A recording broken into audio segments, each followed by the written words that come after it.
Et alors, il faut que je continue sur la deuxième. Je pense qu'elle va arriver. Alors, je remercie, elle est partie, Naïma, mais elle m'a donné là un sujet, endotype et phénotype de l'allergie alimentaire. Là, je la remercie un peu moins, parce qu'elle m'a donné 2 fois 20 minutes, et ce sujet-là, on pourrait le faire en 3-4 heures. Donc, je vais être rapide aussi, et on va essayer d'être le plus direct possible. Donc, un petit rappel sur les réactions alimentaires adverses. Donc, elles peuvent être immunes, celles qui nous intéressent, ou non immunes. Dans les immunes, donc, au niveau des endotypes, vous avez les IgE-médiés. Les non-IgE-médiés, il y a toute une liste, et on parlera essentiellement du CEIPA, mais il ne faut pas oublier les proctocolites hémorragiques du nourrisson chez la maman qui allaite, les AP élevés de forme digestive non IgE-médiées, certaines formes d'entéropathie que les allergologues pédiatres ne voient pas trop, c'est plutôt les gastro qui les voient. Et puis à côté de ces formes non IgE-médiées, il y a la maladie cœliaque, mais ce n'est pas ça dont on va traiter. On a les formes mixtes, et je vous dirai quelques mots de l'œsophagite éosinophile. Et à côté de ça, je pense que l'allergologue, le pédiatre allergologue, doit connaître aussi les autres formes d'intolérance alimentaire, notamment par déficit enzymatique. C'est important de bien connaître l'intolérance au lactose, du fait de la déficit en lactase intestinale. C'est important de connaître les fausses allergies alimentaires par histaminolibération. C'est-à-dire quand vous mangez beaucoup de chocolat ou de charcuterie, vous allez libérer de l'histamine, et vous pouvez, un enfant qui est atopique peut faire des petites réactions non spécifiques et qui ne sont pas graves. À côté de ça, vous avez la scombroïdose, souvent avec des poissons fermentés, où vous pouvez avoir des urticaires généralisés, mais votre bilan allergologique il est négatif. On met de côté aussi les formes toxi-infectieuses, qu'elles soient liées à des toxiques ou des bactéries ou des virus. Et puis, il y a aussi tout ce qui est un peu inclassable, les intolérances au sulfite et au glutamate. Je n'ai pas repris la classification de Gell et Coombs qu'on a vue hier, mais ça serait intéressant de retravailler avec cette nouvelle classification. Et on va donc s'intéresser aux formes IgE-médiées. Donc, les principaux endotypes IgE-dépendants, avec des manifestations cliniques qui vont du simple urticaire péribuccal à l'anaphylaxie, voire mortelle. Les formes non IgE-dépendantes, qui sont vraiment des formes à prédominance digestive, dont le CEIPA, et puis les formes mixtes. Et vous verrez, il y a une diversité des aliments en cause. Et ce qui est très important pour l'allergologue, c'est de déterminer ce profil de sévérité en fonction de l'histoire clinique et de tous les éléments qu'il va avoir lors de son évaluation. Donc, comment on s'y retrouve ? Eh bien, toujours la clinique, ça a déjà été dit.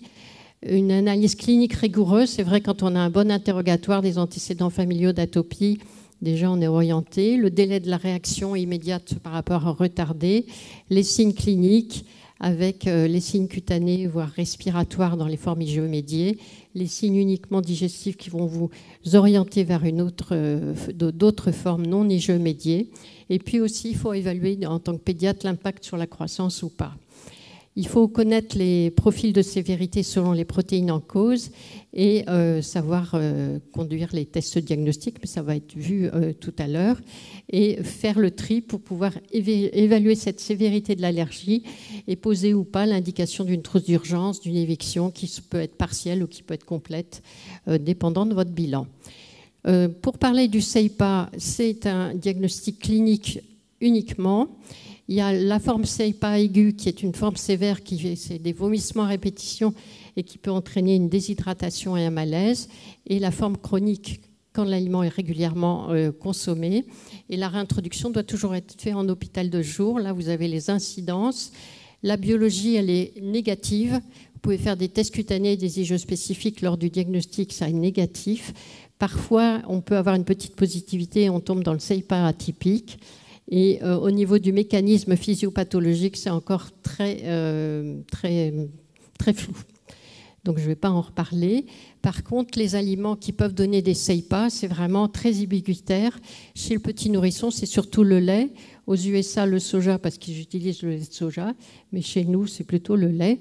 Et puis, au moment de la diversification, ça peut être n'importe quoi. On voit des enfants qui arrivent avec la patate douce, le potiron, le haricot vert, et qui ont des symptomatologies de vomissement à répétition. Donc, la prise en charge, c'est l'éviction pendant un certain temps, suivie d'une réintroduction en hôpital de jour. Et les critères classiques de CEIPA aigu, c'est vraiment un enfant que vous voyez en consultation et les parents vous racontent qu'après avoir pris tel aliment, ça s'est bien passé, mais 1 à 4 heures après, il s'est mis à vomir et à vomir et à vomir à répétition. Donc, vous devez avoir ce critère de vomissement associé à tous les autres critères qui peuvent être associés. Et puis, à côté de cette forme qui survient souvent au moment de la diversification, première introduction de potiron, de foisson, etc. Vous avez la forme chronique qui est plutôt liée au lait chez le nourrisson, où tant que l'enfant il consomme régulièrement le lait, il fait de temps en temps des vomissements, il a une diarrhée plus ou moins chronique, il ne pousse pas très bien. Et on le met en éviction et il va beaucoup mieux. Et si on réintroduit le lait de façon un petit peu hasardeuse à la maison, c'est là que c'est la catastrophe, il se met à faire un CEIPA aigu. Chez l'adulte, on a plein d'aliments et chez nous, à Noël, c'est souvent les huîtres qu'on mange, qu'on consomme au moment de Noël qui donnent des CEIPA de l'adulte. Et là, dans cette étude chez l'enfant, vous voyez la première étiologie, quand même le lait suivi de l'œuf, le poisson, et puis ensuite tout un tas d'autres légumes. La prise en charge, il faut savoir que le lait, ça guérit vers 18 mois, 2 ans. Et donc, on fait un TPO à ce moment-là. On n'a aucun marqueur biologique prédictif pour la sévérité ni pour la guérison. Comme toutes les allergies, comme il ne faut pas manger de l'aliment, ça peut entraîner des altérations de la qualité de vie et des troubles de comportement alimentaire.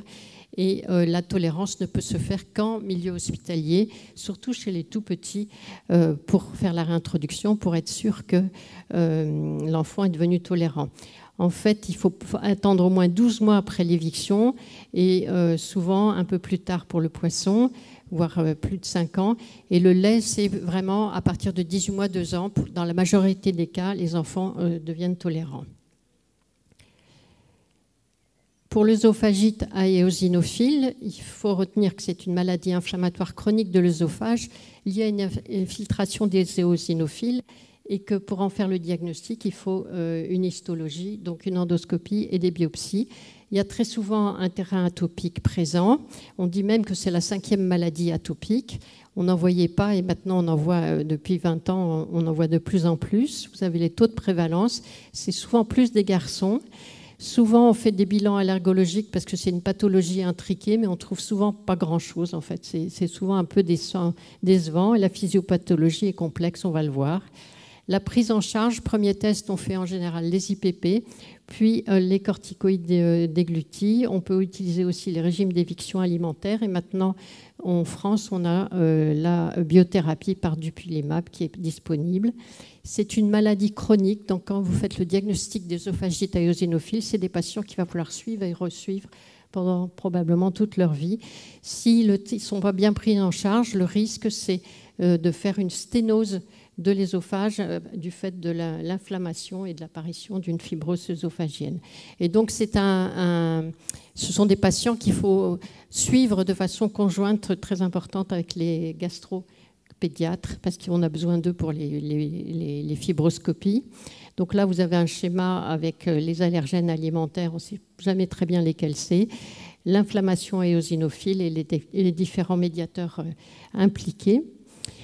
Quand est-ce qu'on y pense? Alors, ce n'est pas tout à fait pareil chez l'enfant et chez l'adulte, mais chez le tout petit, c'est vraiment des symptomatologies de reflux, de vomissement, d'enfants qui mangent mal, qui poussent mal.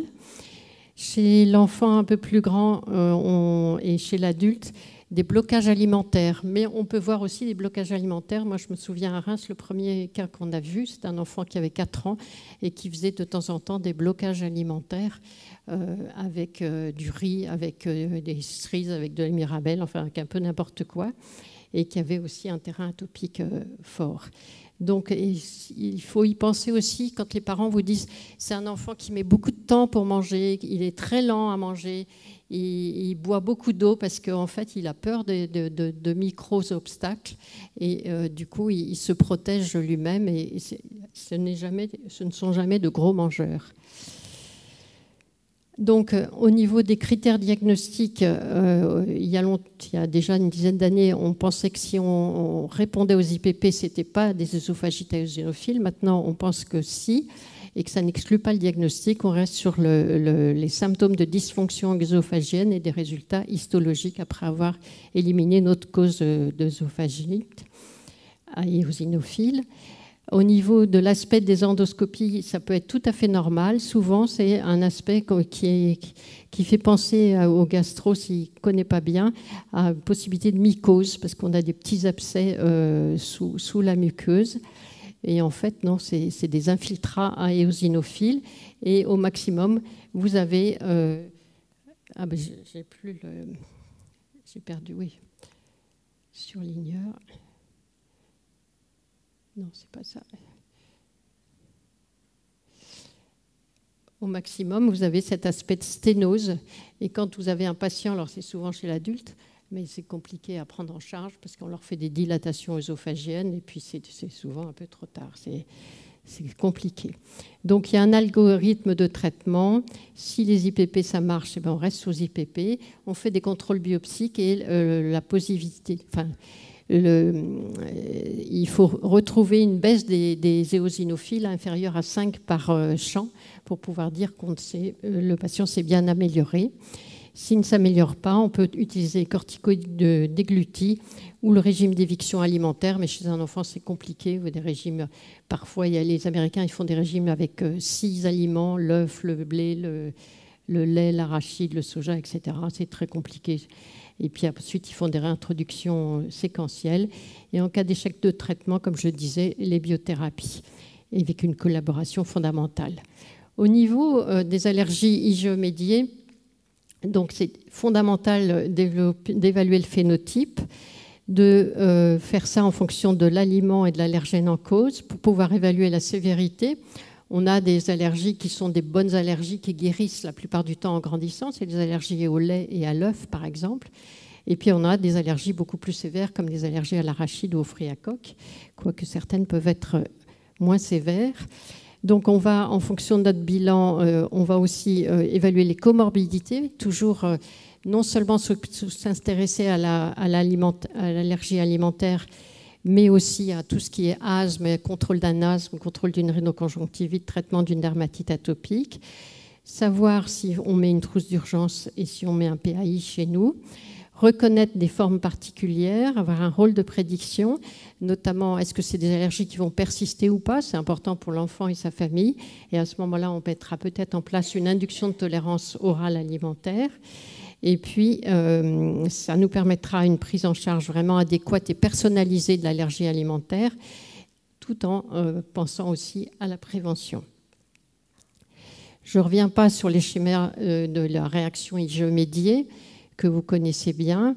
Ce phénotype d'allergie alimentaire, donc je le redis, les comorbidités, l'histoire clinique, c'est important aussi de savoir si l'enfant a réagi avec une petite quantité ou une grosse quantité, s'il y avait d'autres aliments associés, quelle a été l'importance de la réaction. On ne va pas prendre en charge, pareil, un enfant qui a un simple urticaire de contact à l'œuf qu'un enfant qui va faire une réaction anaphylactique sévère à la noix de cajou, par exemple. Le résultat des bilans allergologiques, plus vous avez, alors hier, M.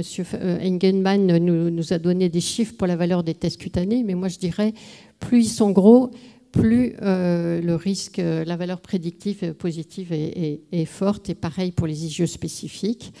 Les résultats aussi du TPO, ça c'est important de noter. La nature de l'allergène, on va y revenir, et l'évolution sur les allergènes, plus des facteurs liés à l'individu.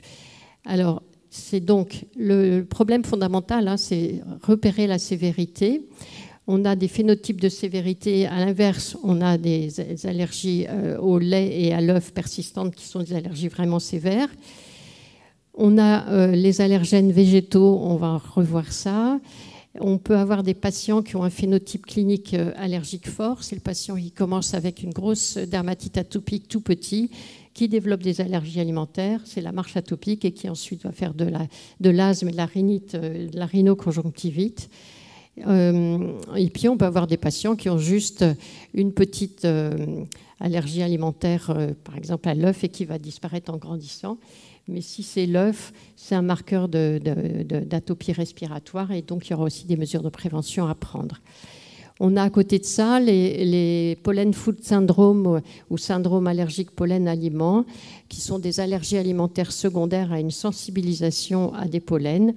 Et on en voit de plus en plus chez l'enfant, alors qu'il y a 30-40 ans, on n'en voyait pas. C'était uniquement une pathologie de l'adulte. Et il faut savoir que certains pollens vont donner des réactions, ou certaines molécules vont donner des réactions plus sévères. On va y revenir. Attention à l'ado qui ne vous écoute pas et qui fait un peu que ce qu'il veut, qui peut être en prise de risque.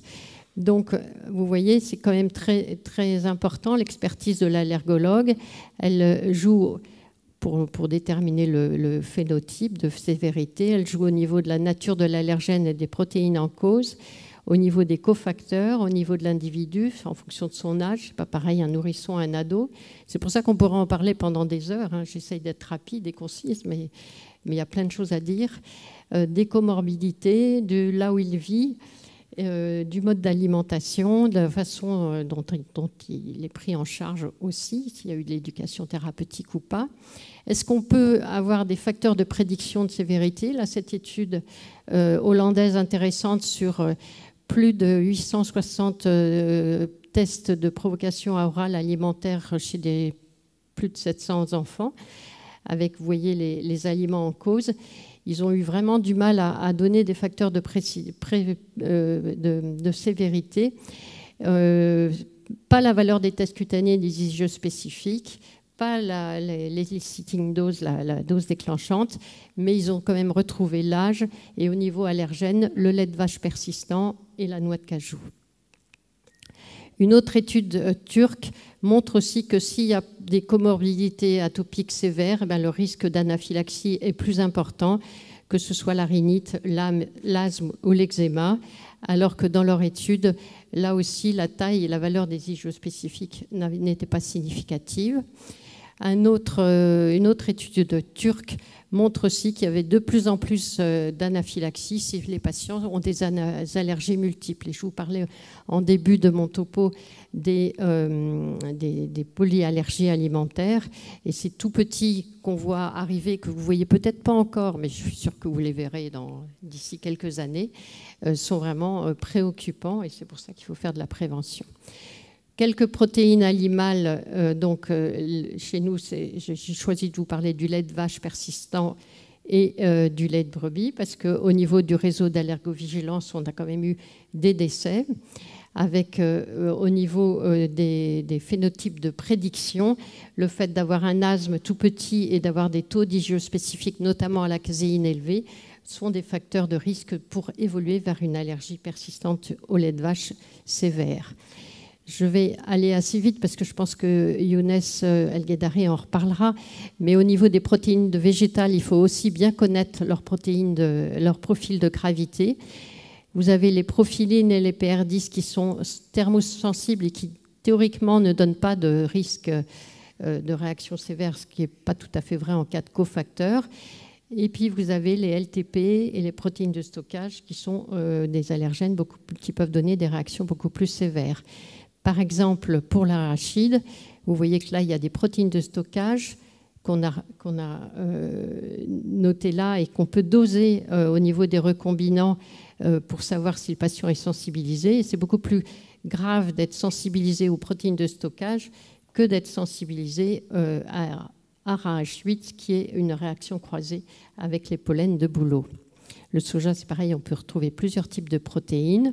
Ces allergies secondaires, en général, il y a une sensibilisation par la voie respiratoire qui se manifeste sur le plan clinique ou pas, parce que des fois, on n'a pas de manifestation clinique. Et puis, l'enfant, il est sensibilisé, par exemple, alors chez nous, au pollen de bouleau. Un jour, il mange de la pomme, il dit « ça me gratte ». Une autre fois, il mange de la pomme et puis il fait un effort. Et là, il fait une grosse réaction d'anaphylaxie. Donc ça, c'est à connaître. Il n'y a pas que les pollens de bouleau avec les PR10, il y a de nombreuses familles. Et ça va du syndrome oral à l'anaphylaxie, surtout quand il y a des cofacteurs. Je pense que vous, au Maroc, il faut que vous commenciez à connaître le syndrome cyprès-pêche médié par les GRP, parce que vous serez certainement exposé à les rencontrer avec un recombinant qu'on peut doser. Je vais en reparler. Là, c'est juste pour vous dire que c'est des protéines. Ça, c'est la protéine du bouleau, mais ça, c'est la protéine de la pêche. Ça, c'est la protéine de l'arachide. Vous voyez qu'elles sont très, très semblables et que finalement, c'est comme si l'organisme se trompait. Il pense, quand il mange une pêche, en fait, il réagit au pollen auquel il est sensibilisé puisqu'il a créé déjà des anticorps contre le pollen. Vous voyez que pour le pollen de bouleau, nous, on est très, très exposés au pollen de bouleau, nos patients sont très exposés. Le nombre de fruits qui peuvent faire des réactions croisées est tout à fait impressionnant. Vous avez les PR10, mais vous avez aussi les profilines, vous avez les défensines, et puis vous avez maintenant les GRP. Les GRP, avec des réactions croisées entre le cyprès, la pêche, mais aussi l'orange, la grenade. J'ai vu en promenant dans Rabat qu'il y avait on vendait pas mal de grenades, donc c'est des choses qui peuvent arriver. Et là, tout simplement pour vous montrer 10 cas d'anaphylaxie déclarés au RAV depuis 2017, parce que c'est une pathologie qu'on connaît qui a été démembrée depuis pas très longtemps. Donc c'est plutôt des jeunes. Vous voyez les aliments en cause, des pêches, des pommes, des abricots. Souvent, il y a un œdème des paupières évocateur et c'est des patients qui ont quand même fait des réactions sévères puisque c'est des anaphylaxies de grade 3. Et dans tous les cas, il y avait un cofacteur. Et ces patients aussi, dans tous les cas, 10 cas sur 10, étaient allergiques aux cupressacées. Les LTP, c'est d'autres protéines qui peuvent donner aussi des anaphylaxies, des réactions sévères. Et on peut les doser sur le plan sanguin, notamment le RPP3, mais Younes va en reparler. On en retrouve un peu partout dans de très nombreux aliments. C'est pour vous montrer à quoi ça ressemble ces protéines. Et il faut surtout penser au cannabis. Il ne faut pas hésiter à poser la question aux familles, si vous avez une sensibilisation à LTP prédominante, savoir si l'enfant est exposé au cannabis. Et on a de plus en plus en France des petits patients, tout petits, qui sont sensibilisés à LTP et qui sont exposés au cannabis. Et les parents ne le savent pas. Les protéines de stockage peuvent donner des réactions importantes. Et si vous allez sur le site de l'ergovigilance, vous pourrez trouver ces magnifiques feuilles d'aide au diagnostic que vous pouvez imprimer et mettre dans vos cabinets pour bien repérer tous les allergènes des fruits à coque. Des légumineuses, l'arachide est une légumineuse. Impact aussi des cofacteurs renforçant la sévérité, l'effort, les médicaments, l'alcool, le stress, la prise de risque. Pathologie aussi du nourrisson, autre phénotype, le nourrisson. C'est souvent, il y a souvent des signes cutanés, mais parfois c'est pas spécifique et ça peut être un malaise. Et on parle parfois, je me souviens, on parlait de reflux important lors d'une prise de lait, mais il faut s'assurer que c'est pas un problème d'APLV sévère. Et vous avez intérêt aux urgences à doser la tryptasémie pour savoir. L'adolescente ou l'adolescent, c'est la prise de risque. Souvent, ils se promènent, ils n'ont pas leur trousse d'urgence. Ils ont arrêté les traitements pour l'asthme. Et s'ils sont en contact avec l'allergène et qu'il n'y a pas eu de mise en place d'induction de tolérance, ils risquent gros, on peut dire. La pollinose aussi, le fait de manger l'aliment en saison pollinique, c'est un facteur de sévérité. La quantité d'allergènes déclenchantes, on peut avoir des réactions sévères avec des toutes petites quantités, mais quand même aussi des décès après des quantités notables. Donc il n'y a pas de choses fiables. C'est variable aussi selon l'individu et on ne mesure pas tout l'exposome intérieur de nos individus. C'est difficile à apprécier.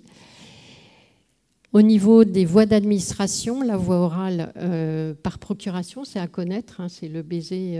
Et on a encore eu un cas dans la littérature de décès suite à un contact indirect de l'arachide qui était resté dans la salive au moment d'un baiser. La personne avait mangé de l'arachide. Des réactions par inhalation avec des décès décrits, notamment pour lait de vache. Par contre, les patients sont souvent inquiets quand ils touchent leur enfant et qu'il y a un petit urticaire de contact. Bon, il faut faire un bilan, mais ça ne veut pas dire forcément que c'est une allergie. sévères. Donc finalement, on peut dire qu'au niveau des allergies alimentaires ijomédiées et de toutes les allergies alimentaires, l'allergologue doit être un véritable chef d'orchestre.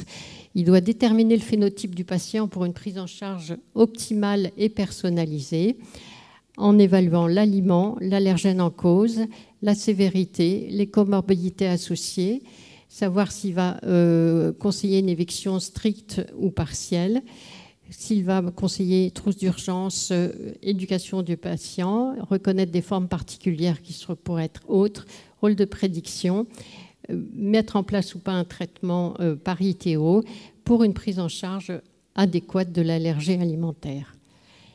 Et je terminerai en faisant un petit peu de publicité. Vous pouvez nous rejoindre au réseau d'allergovigilance. C'est une association qui registre les cas d'anaphylaxie sévère, qu'ils soient hyménoptères, allergies alimentaires et médicaments. On en a plus de 3000 depuis 2002 pour les aliments, plus de 5000 à peu près en général. Et ça nous permet d'avoir des données sur les nouvelles formes cliniques, sur les facteurs favorisant l'anaphylaxie. Et ce matin, vous parliez de travail collaboratif. On pourrait très bien imaginer que vous déclariez vos cas au réseau d'allergovigilance et qu'on fasse une section Maroc et puis que vous puissiez reprendre ces données. Ou on peut imaginer que vous-même, vous assailliez un réseau d'allergovigilance. Le réseau actuel a un rôle de FMC avec des webinaires tous les 2 mois. Là, il va y en avoir un à la fin du mois sur les allergies aux hyménoptères par le docteur Van den Brandt. Et on travaille aussi avec le réseau européen. Et donc, c'est vraiment très, très, très important. Et vous pouvez aller vous promener sur le site. Voilà le lien. Et vous verrez que vous pouvez apprendre beaucoup de choses au niveau des phénotypes d'allergies alimentaires grâce à ce site d'allergovigilance. Voilà, je vous remercie pour votre attention. Et je n'ai pas fait 4 heures. Merci.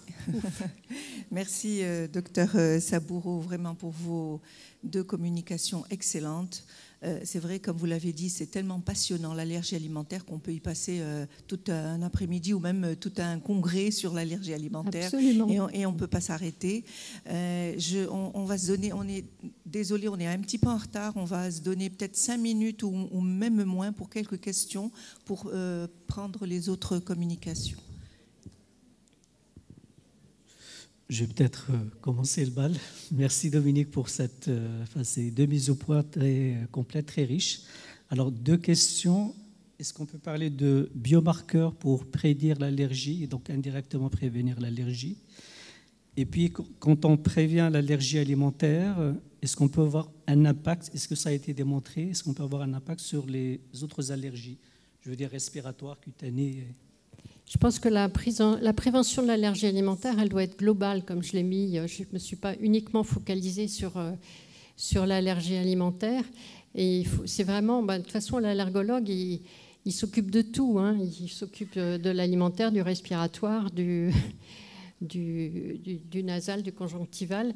Et c'est cette façon-là qui va faire de la prévention. Alors, la question, c'était prévenir l'allergie alimentaire peut prévenir autre chose.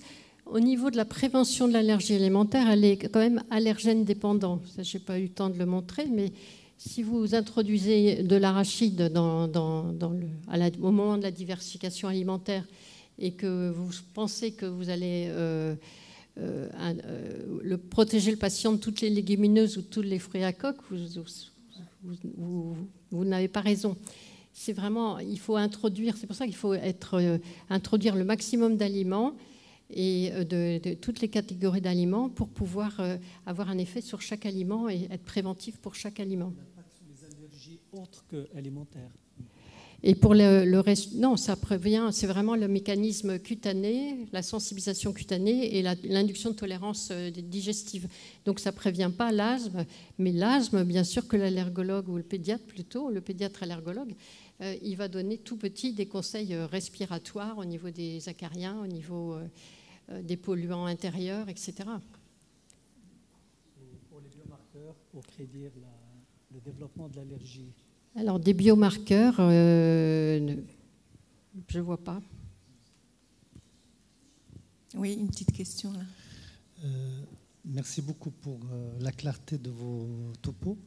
J'ai deux questions. La première, c'est par rapport aux recommandations que vous avez émises en 2020 par rapport à la prévention primaire de l'allergie alimentaire, et notamment chez les nouveau-nés, le fait d'introduire de petites quantités de lait régulièrement. Dans les recommandations 2023 de la Société européenne de nutrition et gastro-entérologie, ça n'a pas été retenu. Et nous, on est très protecteurs de l'allaitement maternel, et vu que la fréquence de l'allergie au PLV n'est pas très importante, c'est moins de 1%, est-ce que il faut aborder cette approche avec beaucoup de prudence, et vous pensez la réserver à une population précise, parce que proposer une introduction régulière, précoce, même en petite quantité à tous les nouveau-nés, ça ne serait pas dangereux par rapport à la fréquence? Pour le lait, on ne l'a pas proposé à tous les nouveau-nés, on l'a proposé aux nouveau-nés qui ont des antécédents atopiques, des antécédents d'APLV dans la fratrie, et après discussion avec les parents. Donc ce n'est pas une obligation, mais ça nous paraît... Alors c'est vrai qu'il n'y avait pas énormément de nouveau-nés qui vont avoir une APLV sévère. Je suis d'accord, parce que d'abord on n'a pas les chiffres, mais on peut penser que c'est à peu près 5% des APLV qui sont elles-mêmes de 1 à 3% des enfants. Si on se cale sur l'asthme sévère qui est à peu près 5%. Mais je pense que c'est vraiment une discussion. Moi aussi, je suis pour l'allaitement maternel. Mais alors, prendre en charge un petit qui développe une APLV et puis qui a une APLV persistante, de ma pratique, je sais que c'est très compliqué. C'est très difficile de mettre en place des inductions de tolérance orale chez ces enfants-là. Et c'est des qualités de vie extrêmement altérées, et c'est des enfants qui peuvent décéder, vraiment. Quand ils ont leurs IgE spécifiques qui montent supérieurs à 100, ils sont vraiment à très haut risque. Alors maintenant, aux États-Unis, ces enfants-là, peut-être on va les mettre sous omalizumab, mais c'est peut-être pas non plus une qualité de vie extraordinaire. Pourquoi on dirait il ne faut pas faire de prévention parce qu'ils ne sont pas nombreux? Il y a quand même pas mal de pathologies métaboliques chez l'enfant où ils ne sont pas très nombreux, mais on fait de la prévention parce que ça améliore leur qualité de vie et leur voilà. Donc moi, je pense que je suis pour l'allaitement maternel, mais je suis aussi pour la prévention, notamment dans les familles à risque. Et des familles à risque, il y en a. Et je pense qu'une famille à risque atopique, avec des parents, ils vont vous entendre parce que ils vont suivre les consignes. Maintenant, il faut les accompagner, il faut bien leur expliquer. Ça prend plus de temps que de ne rien faire, c'est sûr. Si vous permettez, moi je vais rester sur le même point. Je voudrais d'abord préciser pour les jeunes qui sont dans la salle qu'au Maroc, nous recommandons l'allaitement maternel exclusif pendant 6 mois. Donc, tout le monde n'a pas la possibilité d'acheter du lait artificiel. Bien sûr. Et basculer très précocement sur un allaitement artificiel ou introduire une diversification souvent pose beaucoup de problèmes pour beaucoup de Marocains dans diverses familles. Donc, je pense pour les jeunes qui sont dans la salle doivent retenir cette recommandation. Oui, mais ça, c'est les recommandations de l'OMS. Exact. Et la diversification, elle commence quand alors? À 6 mois. Oui, mais ça ne vous prévenait pas les allergies alimentaires? Oui, tout ça, parfaitement. Je rebondis sur la deuxième question, qui est la même que celle de professeur Mskini. Oui, il y a des écrits sur l'importance d'introduire des petites quantités de lait pour prévenir l'allergie alimentaire dans des familles à haut risque. Je pense qu'il faudrait quand même qu'on encadre ça par des guidelines claires et nettes qui stipulent à quelle famille, sous quelles conditions, avec quelles proportions, avec quelles recommandations, parce que la discussion avec les familles au Maroc n'est pas la même en France ou ailleurs, parce que le niveau intellectuel souvent ne permet pas de percevoir les risques de la même façon et de percevoir les recommandations de la même façon. Je suis bien tout ce que vous dites. mais c'est vrai que c'est dépendant, mais nous, on a proposé ça, on n'a pas imposé ces recommandations. On a dit qu'il fallait en discuter, que l'idéal, ça serait de faire des études complémentaires pour le démontrer, puisque l'étude que je vous ai montrée, elle ne vaut pas grand-chose sur le plan de l'introduction des 10 millilitres de lait, mais elle montre quand même que si on arrête, il y a une rupture de tolérance et qu'il y a un risque. Mais il faut compléter ça. Il y a quand même pas mal de papiers. Alors, effectivement, ça ne s'adapte peut-être pas au Maroc, mais il y a pas mal de papiers qui vont dans ce sens-là, de l'introduction, de mettre en place, en fait, c'est mettre en place très précocement une induction de tolérance au lait dans des familles au risque atopique. Et ces familles-là, elles existent. Et si les parents, ils ont déjà eu un enfant avec le problème, ils vont accrocher à l'idée. Après, faire des guidelines, je pense qu'il y en aura un jour, mais avec des recommandations très précises. C'est ce qu'on souhaite. Nous, on a été un petit peu provocateurs parce qu'on a ces enfants à prendre en charge et c'est extrêmement compliqué du fait du risque anaphylactique et du risque de décès. Et c'est vraiment des familles qui ont une qualité de vie extrêmement altérée. Et puis, on voit les enfants, les ados grandir et se mettre en danger. Excusez-moi, juste un petit commentaire. Dernière question, un commentaire, Amel, vas-y. En fait, je voulais juste parler du biberon sensibilisateur. Je pense que ces 10 millilitres venaient suite à ça. C'était des enfants, c'est des bébés. Quand ils naissent dans les hôpitaux, surtout au Maroc, on a ce problème dans les cliniques. Voilà. Ils les mettent systématiquement sous lait artificiel parce que sous prétexte que les mamans ils sont césarisées, ils ne peuvent pas allaiter, fatigués. Donc, et ça, il faut... Après, il y a un arrêt de l'allaitement artificiel et ils reviennent sur l'allaitement maternel exclusif. Après, quand ils sont au sevrage, il y a l'accident qui survient. Absolument. Après, donc reprise de l'allaitement artificiel, l'accident qui survient. Mais je ne pense pas que ça concerne les bébés qui sont allaités exclusivement au sein. C'est vraiment quand il y a ce biberon sensibilisateur. C'est le biberon. Dans la littérature anglo-saxonne, il parle de dangerous battle. Voilà, dangerous bottle ou le biberon diabolique qui sensibilise l'enfant. Où c'est indiqué de continuer à donner pour ne pas avoir une rupture de tolérance. Il faut quand même commencer, si vous avez, ce que vous pouvez commencer par faire, c'est justement de mettre en place cette recommandation de ne pas donner de lait à la maternité, sauf si vraiment il y a un gros problème. Et si c'est possible, donner plutôt des hydrolysats extensifs de lait. Mais bon, il faut avoir les moyens de le faire dans les cliniques. Je ne sais pas ce qui est possible. Mais pas de lait. Et la plupart il y a une étude que je n'ai pas eu le temps de vous montrer, mais il y a une étude où il montre bien que dans 90% des cas, c'est le personnel qui pense que l'enfant il va pas être bien, il faut lui donner ça. Et là, il y a un problème d'éducation aussi du personnel.